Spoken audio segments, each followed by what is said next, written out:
Jeremias 29. Está na Bíblia, irmão? Pode ficar tranquilo, você vai achar. Jeremias 29. Eu quero convidar você para se colocar de pé. Nossa mensagem será fundamentada nos versículos 5 a 7. Mas para entendermos um pouco melhor o contexto, nós começaremos lendo a partir do versículo de número 1. Eu vou ler do 1 ao 4 e todos vocês lerão comigo do 5 ao 7. Profeta Jeremias, capítulo 29. Esteja muito atento. Desliga o celular, Jesus não vai ligar, você já sabe, né? Vou até conferir o meu aqui para não ter problema. Pronto. Vamos lá. Assim diz a palavra do Senhor.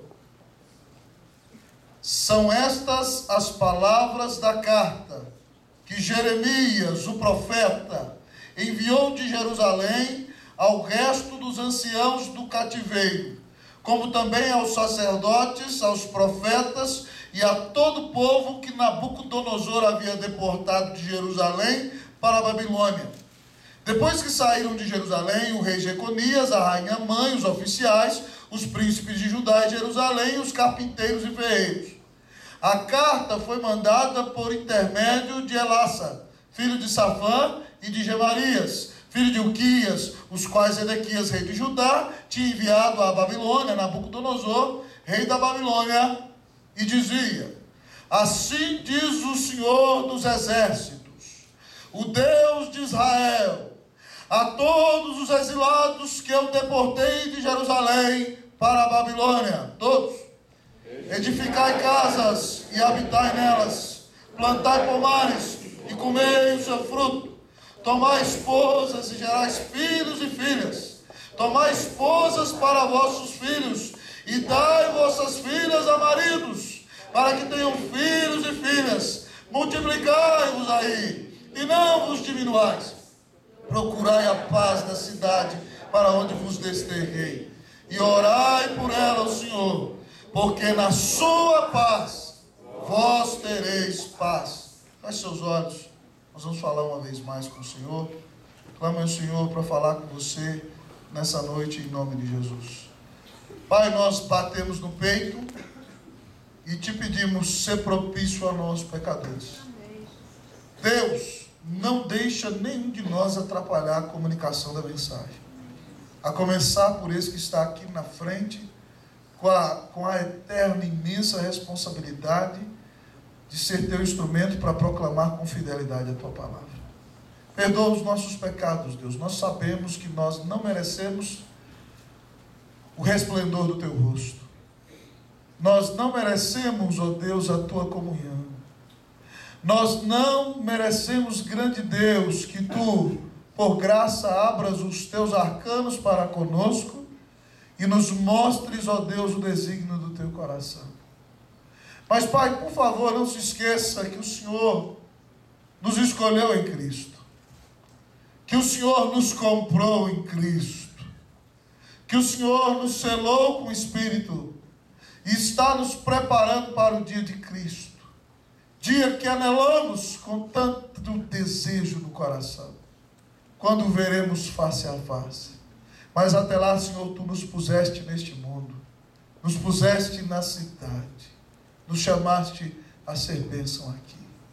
Então o Espírito do Senhor abre os céus e manifesta a tua presença com graça nessa noite. Que nós percebamos a presença graciosa de Jesus aqui. Que enquanto ouvimos a exposição das Escrituras, o nosso coração venha arder como o coração dos irmãos que ouviram Jesus no caminho de Emaús. Ó Deus, que a nossa vida seja desafiada, que nós sejamos transformados, grande Deus. Que a Igreja Presbiteriana do Guará 2 não seja mais a mesma, que nós deixemos de ser em si mesmados e que nós, Deus, levemos esse Cristo maravilhoso que temos à cidade, ao país e ao mundo. Fala conosco, Deus, nós te pedimos em nome de Jesus. Amém. Pode sentar, irmão.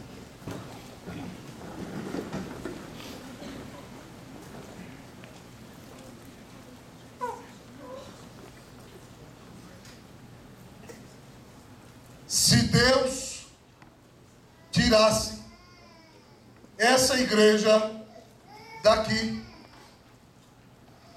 alguém sentiria falta dela?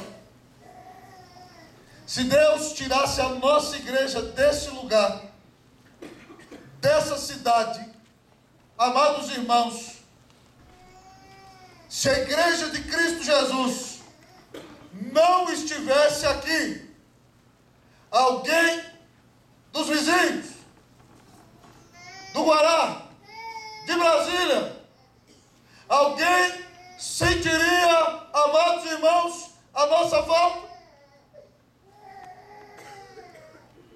Há 5 anos atrás, há 6 anos atrás, eu fiz essa pergunta aqui. E para minha tristeza, alguns irmãos responderam no ato do sermão: pastor, ninguém vai sentir a nossa falta. Mas, amados irmãos, eu creio que para a glória de Deus, nós precisamos melhorar demais. Para a glória de Deus, eu creio que muita gente vai sentir a nossa falta. Para a glória e honra do nome de Jesus. Você crê nisso? Amém. Amém? Nesse texto que lemos, irmãos, Deus nos desafia a amar tanto a cidade, a olhar tanto para a cidade, a fazer tanta diferença na cidade, que a nossa presença na cidade seja tão marcante, de maneira que a cidade entenda que ela não pode viver sem nós. É disso que esse texto nos fala. Esse texto, irmãos, foi enviado pelo Senhor aos judeus que estão no exílio da Babilônia. Jeremias profetiza durante anos, amados irmãos e irmãs, que haverá exílio. E os falsos profetas dizem que não, que não, que não, que não, que não, que não, que não. No ano 597 vem Nabucodonosor, e como Jeremias citou bem no texto, leva o rei Jeconias, leva a rainha mãe, leva os sacerdotes mais doutos, os melhores profetas, leva os sábios, os conselheiros, leva os carpinteiros, os ferreiros, leva a fina flor, a nata de Israel para a escravidão. E, amados amigos e irmãos, quando eles vão para a escravidão, aparecem alguns profetas em Jerusalém dizendo: não, eles levaram os utensílios do templo, mas isso aí vai durar pouco, vocês podem ficar tranquilos, vai durar só 2 anos. E Deus está dizendo que o exílio vai durar 70 anos. A situação é tão trágica, amados irmãos, que Deus manda Jeremias colocar os canzis nos ombros. Canzis seriam uns pedaços de pau, amado irmão, como se fosse um jugo, para dizer que o povo ia ficar 70 anos debaixo da escravidão. Querido irmão, querida irmã, aparece lá em Jerusalém um profeta chamado Ananias dizendo: não é só 2 anos, e ele quebra os canzis de Jeremias. E Deus usa Jeremias para falar: Ananias, porque você é falso profeta, Deus vai te matar ainda esse ano. E ele morreu, irmãos, naquele mesmo ano. É nessa conjuntura em que o povo está achando que o exílio vai ser rápido, que Deus manda Jeremias escrever para os irmãos que estão lá no exílio, para dizer que vai demorar um pouquinho, que eles vão ficar lá mais ou menos 70 anos, e que eles precisam fazer toda a diferença na vida da Babilônia, antiga Babel, atual Bagdá, aquela cidade que era a mais importante do mundo. Eles deveriam fazer toda a diferença naquela cidade. Amados irmãos, o povo de Deus tinha que olhar para a cidade, amar a cidade e ser instrumento de transformação na cidade. Olhando para esse texto da palavra nessa noite, Deus tem um desafio para o teu coração, para o meu coração, para a igreja presbiteriana do Guará 2. Deus, amados irmãos, nos chama a ser um povo que olha para a cidade. Deus te chama para ser um cristão que não é só alguém em si mesmado, enclausurado em si mesmo, encastelado em seu mundo de fantasias, sonhos e projetos pessoais. Deus, na sua palavra, nos desafia a amar a cidade e a fazer toda a diferença na cidade. Abra os olhos, irmãos, e olhe para a cidade. Deus nos desafia a ser a igreja que olha para a cidade. Essa é a mensagem de Deus para o nosso coração. Uma igreja que olha para a cidade. Que Deus faça de nós uma igreja que olha para o Guará. Amém, irmão? Que Deus faça de nós crentes que olhem para Brasília. Que Deus faça de nós cristãos que olhem para o Distrito Federal. Que Deus faça de nós um povo que quer mudar a cara desse país com o Evangelho. para a glória e honra do nome de Jesus. O texto fala conosco, irmãos, que uma igreja que olha para a cidade, investe na cidade. Uma igreja que olha para a cidade, investe na cidade. Repita comigo, vamos lá? Uma igreja que olha para a cidade, investe na cidade. Versículo de número 5. Vamos ler o versículo número 5? Vamos lá? 1, 2, 3, todo mundo. Edificai casas e habitai nelas. Plantai pomares e comei o seu fruto. Uma igreja, meu querido licenciado Jefferson, que olha para a cidade, não é uma igreja que olha só para o seu umbiguinho. Não é uma igreja que se preocupa se o irmão está só querendo massagear o meu ego e satisfazer o desejo do meu coração. Não é uma igreja onde eu sou o centro de tudo, a pessoa mais importante do mundo que precisa ser idolatrada. Não é uma igreja que existe para o meu serviço. Irmãos, eu li uma frase de um teólogo precioso do século XX essa semana, que eu achei o máximo. Ela diz assim: a igreja só é igreja quando ela é em função do mundo perdido. A missão da igreja é anunciar o Evangelho de Cristo. E a igreja só é igreja de fato e de verdade quando ela existe para testemunhar do nome de Jesus. E o texto da palavra nos diz nesta noite que a igreja que olha para a cidade é a igreja que investe na cidade. O texto diz a esse povo: edifiquem casas e morem nelas. Quando você acha, Johnny, que você vai ficar só um ano no lugar, para que você vai comprar um imóvel ali? Verdade? Você vai morar num barraco ali, é um ano mesmo, 6 meses, tá bom, né? Mas quando você tem consciência de que Deus te colocou ali para fazer a diferença, 70 anos não é um dia não, Ivone, são 70 anos. Ione, irmãos, 70 anos, eles têm que edificar casas, invistam na cidade. Irmãos, até hoje, vou falar para vocês, alguns de vocês aqui, Deus tem abençoado vocês. E o que vocês têm feito quando recebem recursos? Né? Alguns mais aventureiros investem na bolsa, mas a maioria investe em imóveis. Tem 1, 2, 3 imóveis. Você acha que você é o bambambam mais inteligente de todos, que isso começou na sua cabeça? Né? Que você é a pessoa mais fenomenal do mundo? Isso existe desde a época da Bíblia. Edifiquem casas, invistam seus recursos na cidade, habitem nelas. Mas o texto diz que nós temos que investir na cidade, frutificando na cidade, porque ele diz: plantai pomares, plantem na cidade. E ele diz: comei do seu fruto, desenvolvam seus talentos na cidade, adquira bens na cidade, plante-se na cidade, seja fincado na cidade. Entenda que Deus te colocou na cidade para atuar com caridade, para viver com irmandade, para demonstrar a Deus fidelidade. Invista na cidade. É isso que o texto está dizendo. Vá para a universidade. Estude. Passe no melhor concurso para ser um agente de Deus lá naquele órgão público. Seja uma bênção lá no seu trabalho. Seja uma bênção lá na sua casa. Seja uma bênção na sua rua. Porque quando você constrói casa, sabe o que você tem, irmão? Você tem vizinhos. Quando você se planta na cidade, você edifica uma casa, você mora nela, você mora do lado de um vizinho. E do lado do vizinho você está mostrando quem é você em Cristo Jesus. Quando você planta pomar, você come do pomar, mas vende as frutas para viver do resto. E negocia na cidade, e faz a diferença na cidade. Você não é um usurpador da cidade. Deus não te colocou na cidade como um saqueador. Alguns cristãos acham que eles são saqueadores desse mundo. Eles dizem: nós vamos viver no nosso guetinho fechado da igreja, onde ninguém entra, onde eu tenho aquele grupinho de amiguinhos que se reúne toda semana, e eu só converso com eles, e ninguém entra no meu grupinho, e aí eu vou saquear a cidade para voltar para o meu grupinho. Isso não é evangelho, não, irmão. O evangelho é que eu e você temos que investir na cidade. Temos que abençoar a cidade. Temos que ganhar a cidade para Cristo Jesus.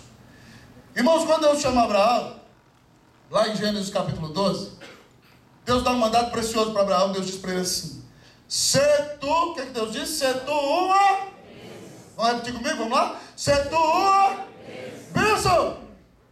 E sabe o que Abraão faz quando ele chega no lugar? Você sabe? 3 coisas Abraão faz quando chega no lugar. Toda vez que ele era um peregrino, mas Deus mandava ele parar. Primeira coisa, ele arma a sua tenda.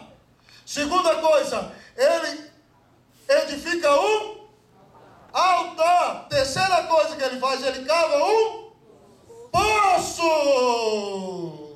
Aquele homem onde chegava e vestia, armava a sua tenda, construía um altar para adorar o único Deus e cavava um poço, porque água alimenta os animais, água irriga a plantação, água abençoa o lugar, água traz sustento para a vizinhança.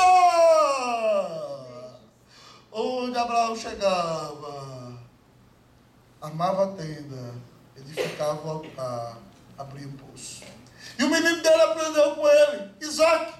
Quando o pai dele morre, os filisteus entulharam todos os poços que Abraão abriu. Isaac vai lá, então, arma a tenda, abre o poço e edifica o altar. E o povo briga com ele, ele muda. Ele abre outro poço e o povo briga de novo. E ele abre outro poço. Até que ele abre um poço que ninguém briga. E ele diz, nós achamos lugares amplos e espaçosos. E bota o nome do lugar de Reobote, que significa espaço, folga, largura. Estou folgado, ele disse agora. Estou na bênção, em outras palavras. Amém. Irmãos, Deus não nos colocou para viver num guetinho, cristãozinho, enclausuradinho, para não se envolver com esse mundinho de gentalha. Deus nos chamou para investir na cidade. Amém. Deus nos chamou para abençoar a cidade. Talvez a sociedade está do jeito que está, sabe por quê? Porque para você tem sido cômodo e fácil fechar-se no seu guetinho e não assumir a responsabilidade pelas coisas que têm que ser feitas na cidade. Você foge porque está no seu gueto, no seu lugar comum, na sua tranquilidade, vivendo só para si mesmo é a coisa melhor que existe para você. Mas Deus quer que nós sejamos sal e luz da cidade, irmãos. Jesus disse que se o sal vier a ser insípido, como lhe restaurar o sabor? Para nada mais serve, senão para ser lançado fora e pisado pelos homens. Se Deus te dá uma liderança lá, a gerência no trabalho, assume! Para que as pessoas aprendam o que acontece quando um cristão que lidera como servo está à frente de um projeto. Não fuja! Se Deus te dá a bênção e a possibilidade de ter um carro público para abençoar a cidade, não fuja. Invista na cidade. Deus manda o povo dele investir na cidade e fazer a diferença na cidade. É por isso, irmão, que a cidade está apodrecendo, porque nós cristãos nos fechamos em nossas igrejas e deixamos o mundo apodreça, arrepende-se. Isso é falta de misericórdia, irmão. Isso é falta de amor. Isso é falta de preocupação com as almas perdidas. A igreja que olha para a cidade, investe na cidade. Irmão, tente, invente, seja crente. Viva de maneira diferente. Abençoe a cidade. Ame a cidade. Você tem orado pelos vizinhos da sua rua? Às vezes eu fico pensando, irmãos, o que nós podemos fazer pela cidade? Que grandes problemas tem o nosso Guará? Quantas famílias vivem se separando aqui no Guará? Que coisa horrível. Tantos jovens entregues às drogas. O Evangelho pode mudar tudo isso, mas nós temos que ter a cara e a coragem de ser como Deus, que amou o mundo e quis restaurar a sua criação e deu seu Filho na cruz por amor de nós. Nós temos que parar de olhar só para o nosso próprio umbigo e ser uma igreja, ser cristãos que amam a cidade, que investem na cidade, que querem ver o crescimento da cidade. Porque quando a cidade cresce, eu e você somos abençoados. Uma igreja que olha para a cidade, o que ela faz? Primeira coisa, ela Se você está na dúvida, pastor, abro ou não abro imobiliária? Tem o capital certinho, irmão? Não é negócio errado? Vai ter condição? Vai lá, abre a imobiliária, isso é uma bênção. Pastor, abre ou não abre uma construtora?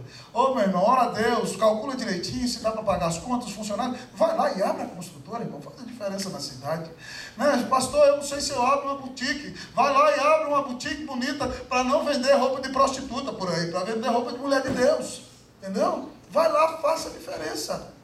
Venda roupa que faz toda a diferença. Abençoa o mundo. Abençoe a cidade. Deus te deu dons e talentos para investir na cidade.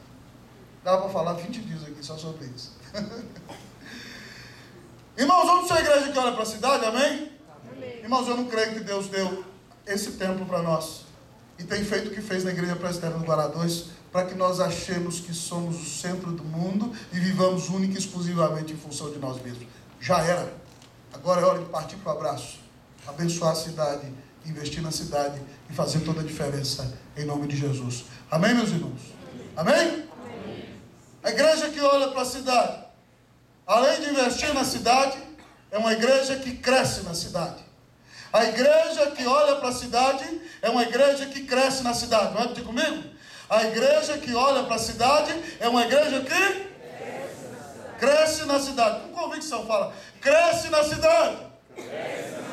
Vamos lá, versículo 6. Eu vou ler uma vez, vocês leem segunda vez. Tomai esposas e gerai filhos e filhas. Tomai esposas para vossos filhos e dai vossas filhas a maridos, para que tenham filhos e filhas. Multiplicai-vos aí e não vos diminuais. Podem ler outra vez, vamos lá? 1, 2, 3, vamos lá? Pode ler. Tomai esposas e gerai filhos e filhas. Tomai esposas para vossos filhos e dai a vossas filhas a maridos, para que tenham filhos e filhas. Multiplicai-vos aí e não vos diminuais. Não é para tomar a esposa das filhas da cidade que não são de Deus, não, viu? O texto está falando isso, não. Tanto é que a Bíblia ensina que crente tem que se casar com quem é de Deus.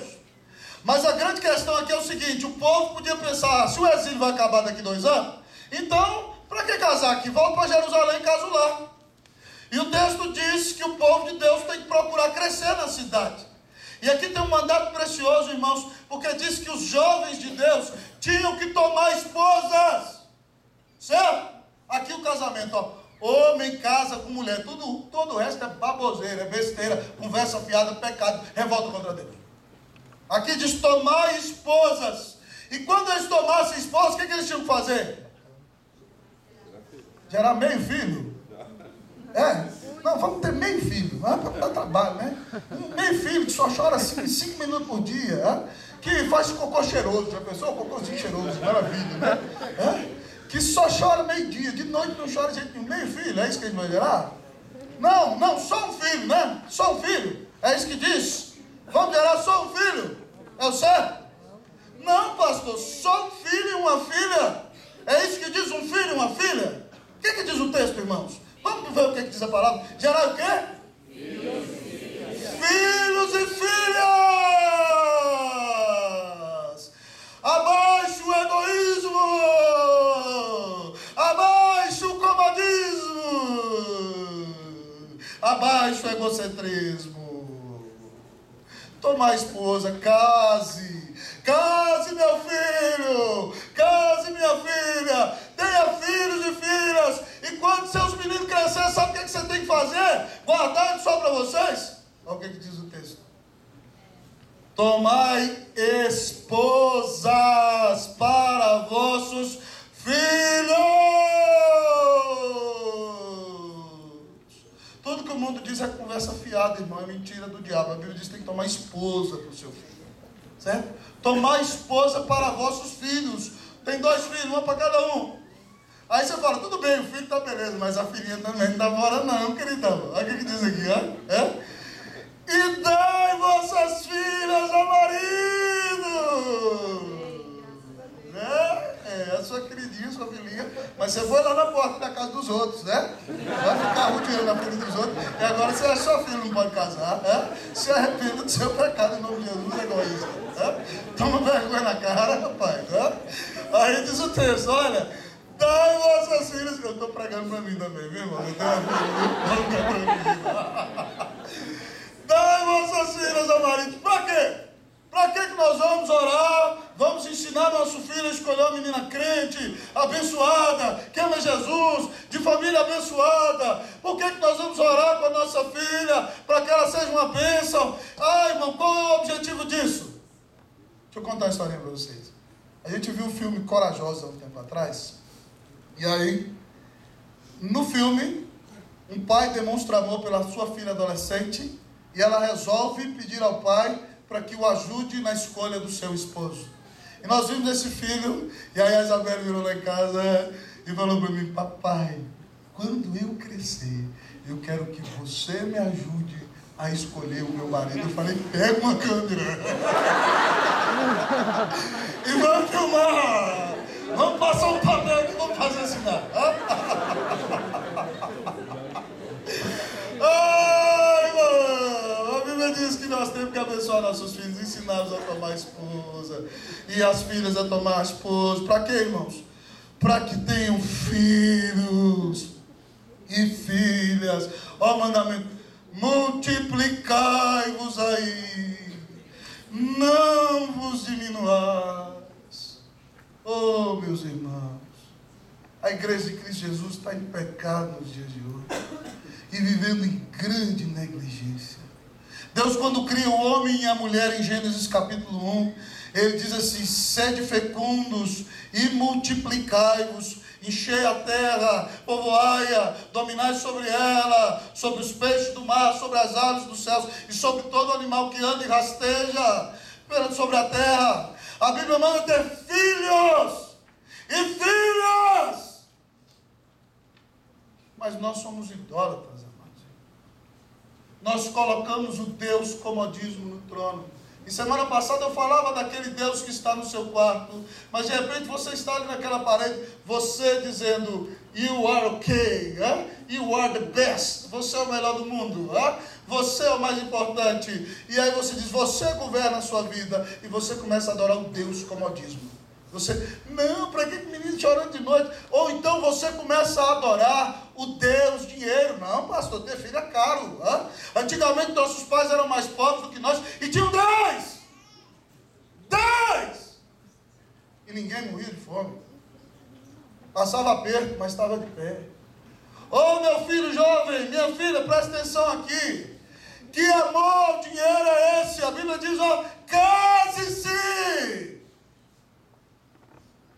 Tome em casamento.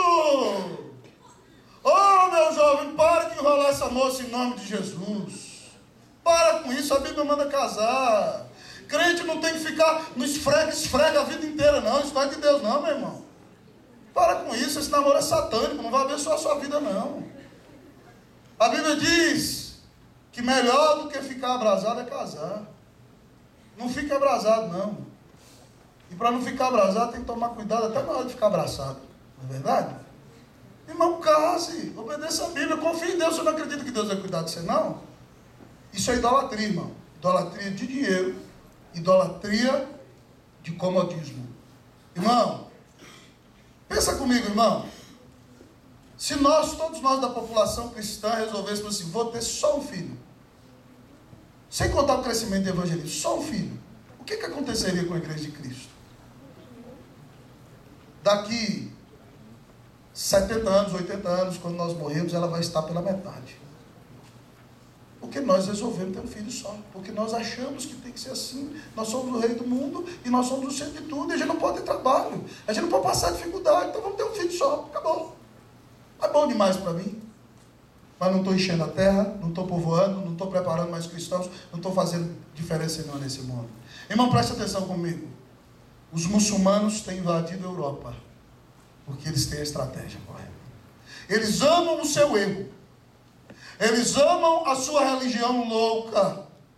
E sabe o que eles têm feito? Eles têm invadido a Europa como imigrantes, indo para os bairros de periferia, e tem 1, 2, 3, 4, 5, 6, 7, 10 filhos. Daqui a pouco eles já vão ser 50% na Alemanha. Tem bairro na França que a polícia não entra. Quando eu estive em Detroit, quando eu estive em Michigan 2 anos atrás, um irmão me disse, junto com o Heitor, que em Detroit havia um bairro muçulmano com mais de 30 mil pessoas. E que era difícil a polícia entrar lá. Sabe por que Deus permite isso, irmão? Porque você tem deixado de adorar a Deus e tem adorado o seu comodismo.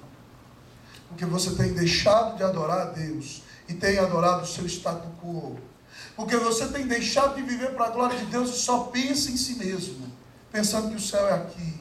E não vive para servir, não entende que filho é flecha, é aljava, é alegria, é bênção. Oh, meu irmão, nós somos muito egoístas. E não temos sido a bênção que deveríamos ser, por causa do nosso egoísmo. Se você, meu irmão, está em pecado nesse quesito, peça perdão a Deus. E diga: Deus, tira esse amor miserável que eu tenho por mim mesmo sobre todas as coisas. Me ajuda a te amar, acreditar no que a tua Bíblia diz e obedecer a tua palavra. Em nome de Jesus. Se nós não formos fiéis, sabe o que vai acontecer? Daqui a um tempo os muçulmanos estão na Europa, depois eles estão aqui, na porta da sua casa. E na hora que eles têm as armas na mão, sabe o que eles fazem? Eles pegam a sua cabeça e esmagam contra a parede. E você não vem me dizer: pastor, o senhor é intolerante. Não sou.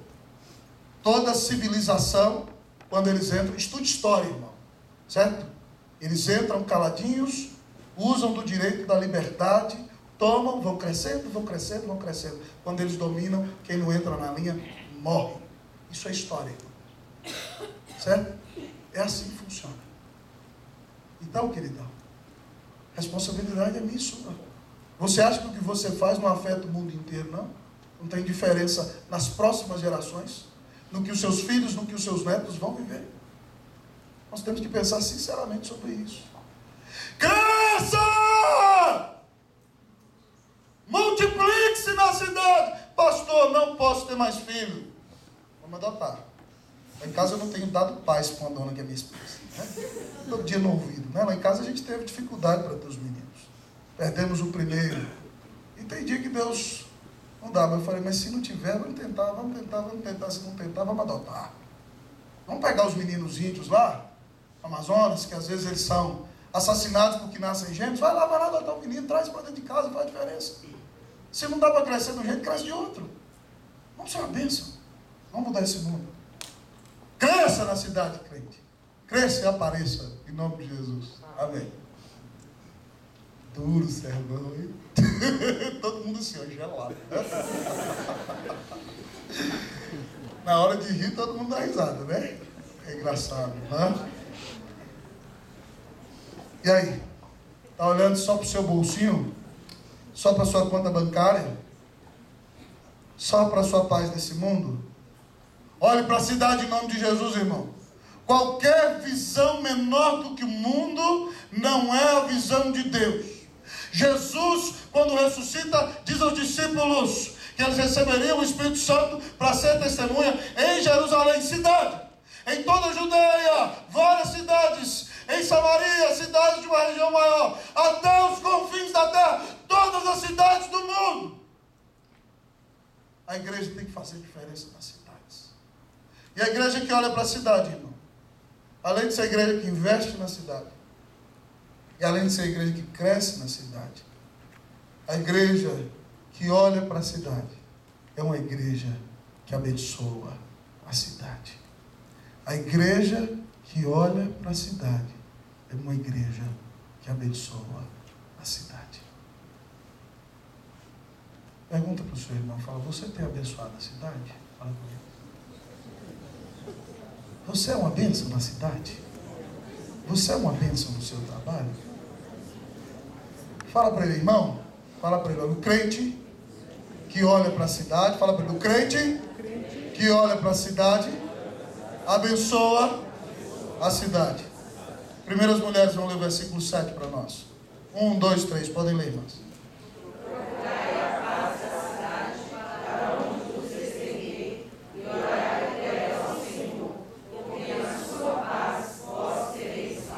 Homens comigo, vamos lá? Procurai a paz da cidade, para onde vos desterrei, e orai por ela ao Senhor, porque na sua paz vós tereis paz. Amados irmãos, o versículo 3 usa 3 vezes o substantivo paz, que no hebraico é shalom, que significa plenitude, inteireza, enchimento, satisfação, prosperidade, uma vida farta da presença, da graça e da bênção de Deus. Você está na cidade para ser uma bênção na cidade. E o texto tem um imperativo para nós dizendo: procurai a paz da cidade. Procurai que a cidade seja cheia da paz de Deus. Procurai que a cidade seja cheia da bênção de Deus. Procurai que ela seja cheia da graça de Deus. Como é que o homem pode ter paz? A Bíblia diz em Romanos 5:1: justificados, pois, pela fé, temos paz para com Deus. Crendo em Jesus, o homem tem paz. Não é pelas armas, não é pelo poder das riquezas, não é pela influência dos relacionamentos, é pela fé em Cristo Jesus, como seu Senhor e Salvador, que o homem pode ter paz. Procure a paz na cidade, para onde vos desterrei. Irmãos, nós somos peregrinos aqui. Nós somos forasteiros, temos que amar esse mundo porque ele é criação de Deus, mas nós ainda não chegamos em casa. Viva com a consciência de um peregrino, de um desterrado. E aí faça o seguinte: orai por ela ao Senhor, ore pela cidade crente. Oh, meu irmão, Jesus, quando nos ensinou a orar, a primeira petição que ele diz assim, ó: santificado seja o teu nome, separado para a glória, para a exaltação, seja o nome de Deus. Presta atenção aqui, ó, o sermão aqui. Santificado seja o teu nome. Segundo lugar, venha o teu reino. Que o teu reino se manifeste nesse mundo. Terceiro lugar, seja feita a tua vontade, assim na terra como nos céus. Que se obedeça a tua palavra, a vontade é revelada na terra como ela é obedecida nos céus. Essas são as 3 prioridades da oração.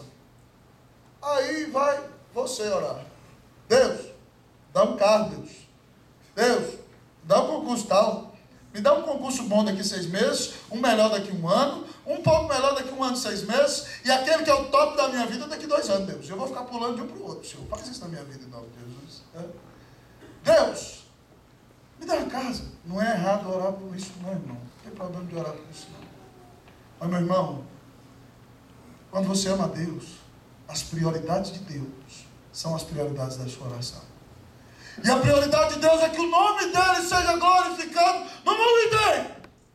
E a prioridade de Deus é que o seu reino se expanda de uma maneira tal que aqueles nossos queridos que são escolhidos de Deus, mas ainda não estão em Cristo, venham a Cristo por meio da pregação do nosso Evangelho, amados irmãos. Nós podemos ser uma bênção para o mundo e trazer paz para a cidade. Irmão, você está orando pela conversão da cidade. Você está orando, irmão, pelas estruturas da cidade. Você está orando pelo colégio no qual seu filho estuda. Você ora pela escola pública que está se degringolando nesse país de coisas erradas e absurdas cada dia mais e mais. Você ora pelo seu país. Você ora para que pessoas se convertam a Cristo Jesus na cidade. O texto diz: busque a paz da cidade, ore pela cidade, porque na sua paz, presta atenção, quando a cidade tiver a paz de Deus, você vai ter paz, porque na sua paz vós tereis paz. Irmãos, como podemos levar paz à cidade? Isaías, no capítulo 52:7, como poeta de palavras que é, pinta um lindo quadro diante dos nossos olhos. E nesse quadro, ele mostra uma pessoa que é bela aos olhos de Deus e diz o seguinte: quão formosos são sobre os montes os pés do que anuncia boas novas, que faz ouvir a paz, que anuncia a salvação, que faz ouvir a Sião, o teu Deus reina. Como é que eu abençoo a cidade, dizendo à cidade que a esperança para os seus pecados, que a redenção da sua vida, que o seu perdão está só naquele que deu a vida na cruz do Calvário por amor de nós.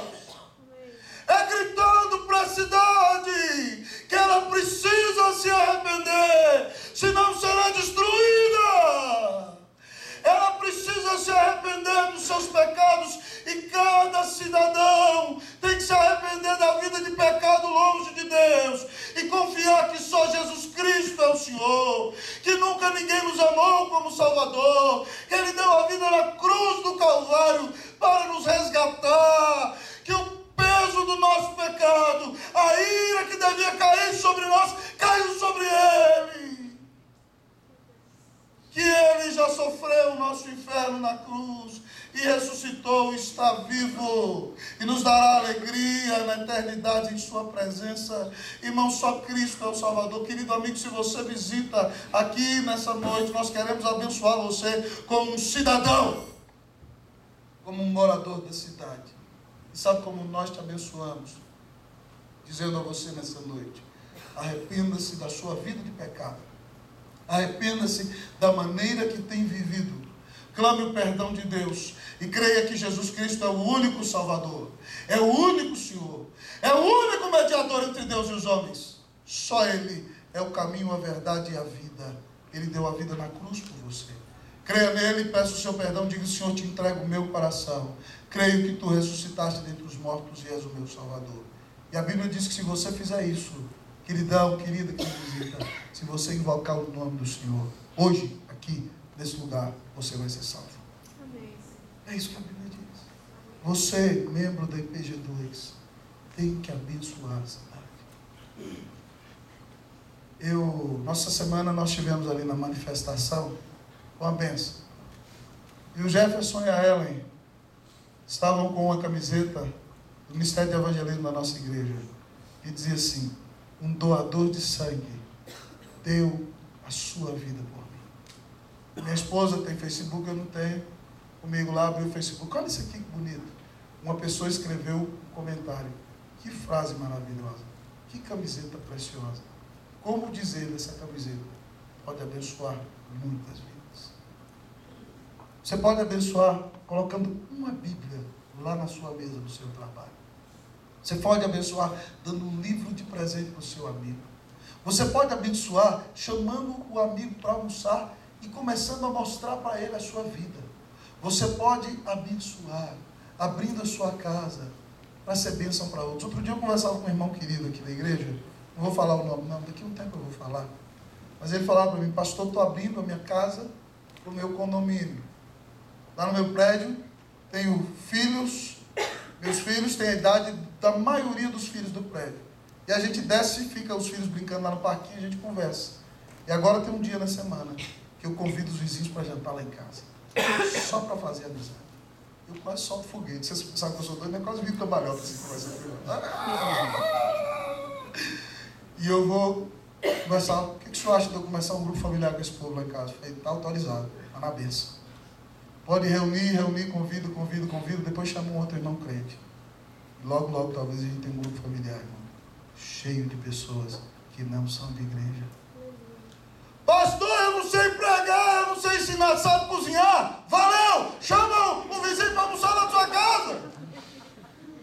Se você sabe cozinhar, maravilha. Pastor, eu só sei varrer. Olha, lá na frente da sua casa tem aquela menina que tem 2 filhos, o marido foi embora, a casa dela está uma bagunça. Chega assim com muita humildade. Você fala assim: ó, não estou reparando, mas você deixa eu varrer sua casa aqui para te ajudar?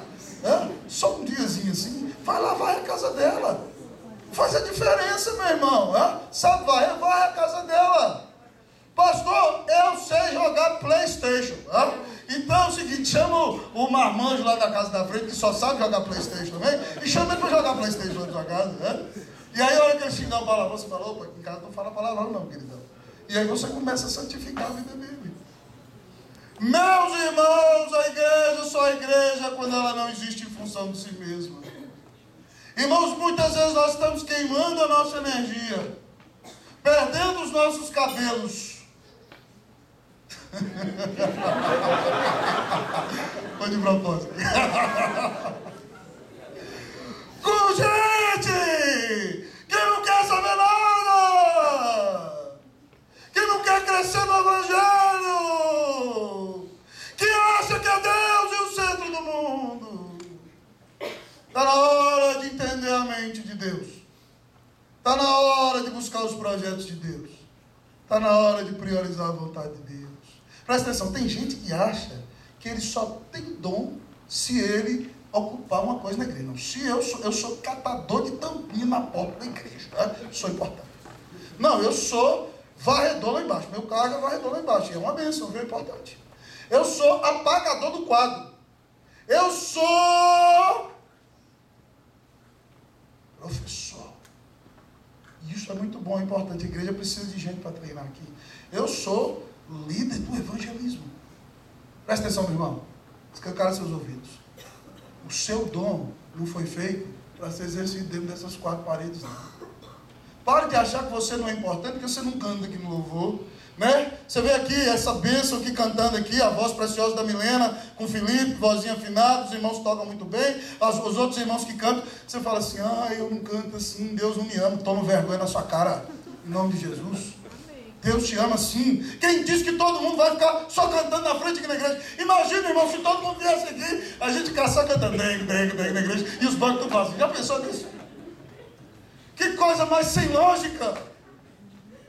Deus deu dons e talentos diferentes, e os dons, presta atenção, são para ser exercidos no contexto da vida. Não dá para todo mundo ter carro na igreja, mas você pode fazer toda a diferença daquele portão ali para fora. Você pode parar o seu condomínio e fazer culto lá e ganhar um monte de alma para Cristo Jesus lá. Você, empresário, pode me chamar e falar assim, pastor, eu quero criar a reunião dos empresários do Guará, e o senhor vai lá uma vez por semana orar e levar a palavra. Estou dentro! Amém. Tem irmã aqui que trabalha no hospital do Guará, vai pro postinho e fala, pastor, eu vou lá, vou fazer um culto de despedida. Eu falei, estou dentro, não perco isso de jeito nenhum. Porque lá estão almas perdidas que precisam desesperadamente do Salvador. Então entenda que você foi chamado para viver seus dons, para pregar o Evangelho, num contexto de vida. Se você serve aqui, louvado seja Deus. Grande responsabilidade você tem. Mas se você não tem um cargo aqui, quem disse ser menos crente por isso? Quem disse ser mais feio por isso? Quem disse ser menos importante por isso? Para com isso. Aí em Minas Gerais ele fala, queda com isso.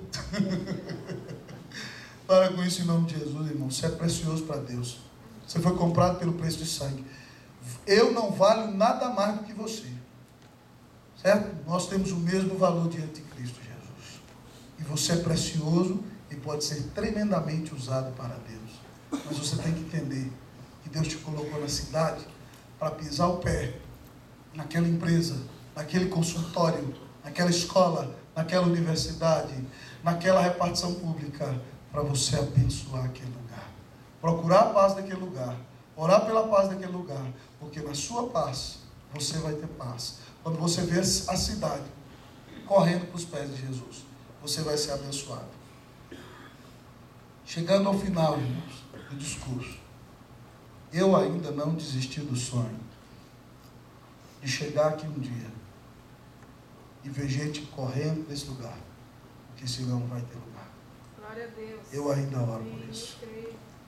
Deus colocou essa igreja aqui para abençoar a cidade. Você prestou atenção no dia que a gente trouxe o doutor Augustus aqui?